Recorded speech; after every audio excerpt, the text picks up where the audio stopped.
Demencia sa neobjaví len tak s vekom. Dá sa jej sakra dobre predchádzať. Väčšina ľudí na to kašle, kým není neskoro. Takže počúvaj. Ak zle počuješ, nenechaj to tak. Mozog bez stimulov jednoducho zlenivie doriti. Daj si vyšetriť sluch, zapni tie posraté načúvacie prístroje, ak treba.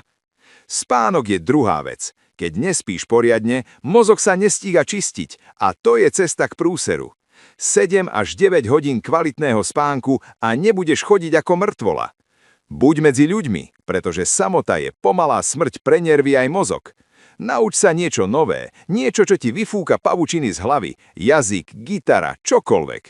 A ešte jedna vec. Chráň si tú hlavu. Fakt. Aj malý úder ti môže rozhádzať mozog ako puzzle.